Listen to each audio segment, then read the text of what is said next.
Hello दोस्तों, गोपाल की story में आपका स्वागत है।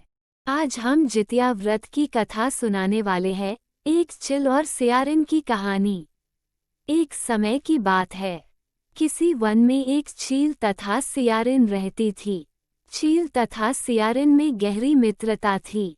चील तथा सियारिन दोनों हर काम को मिल बांट के करती और प्रेम भाव से रहती थी। एक बार कुछ महिलाएं जंगल में आई और वह किसी जीवित पुत्र का व्रत की आपस में बात कर रही थी। ये सब देख चील के मन में जिज्ञासा जग गई। वह महिलाएं के पास गई और व्रत के बारे में पूछने लगी।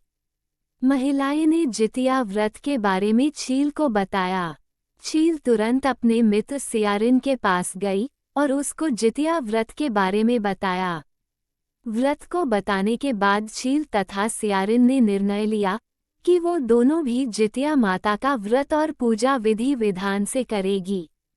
चील तथा सियारिन ने जितिया माता का व्रत का संकल्प लिया और शाम को पूजा की।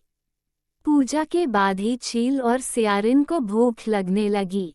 सियारिन अपनी भूख बर्दाश्त ना कर सकी और वह जंगल में जाकर शिकार करने चली गई। सियारिन जब मांस को खा रही थी तब चील ने उसे देख लिया और व्रत तोड़ने के लिए सियारिन को बहुत डांटा। लेकिन चील ने अपना व्रत नहीं तोड़ा और वह सच्चे मन से जितिया व्रत को पूर्ण किया। अगले जन्म में सियारिन और चील का जन्म बहन के रूप में एक प्रतापी राजा के यहाँ हुआ। सियारिन का विवाह एक राजकुमार से तथा चील का विवाह राज्य मंत्री के पुत्र से हुआ। कुछ समय बीता तो सियारिन ने एक पुत्र को जन्म दिया। जन्म के कुछ दिन बाद ही उसके पुत्र की मृत्यु हो गई।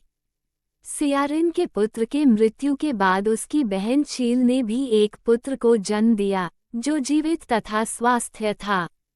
ये देख सियारिन को अपनी बहन चील से ईर्ष्या होने लगी। सियारिन ने अपने बहन के पुत्र तथा पति को जान से मरवाने की कोशिश की, परंतु दोनों ही बच गए। एक दिन देवी माँ सियारिन के स्वप्न में आई और उन्होंने सियारिन से कहा, ये तुम्हारे पूर्व जन्म के कर्म का फल है।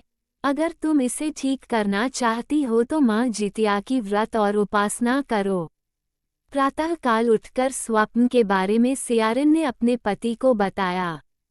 सियारिन के पति ने ये सुन सियारिन को व्रत करने की अनुमति दे दी और उसकी बहन चील से माफ़ी मांगने को बोला।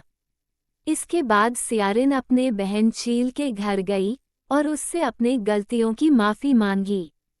सियारिन को उसकी गलतियों पर पछतावा देखकर चील ने उसे माफ़ कर दिया। अगले साल जितिया व्रत पड़ा। यह व्रत सियारिन और उसकी बहन चील दोनों ने एक साथ रखा।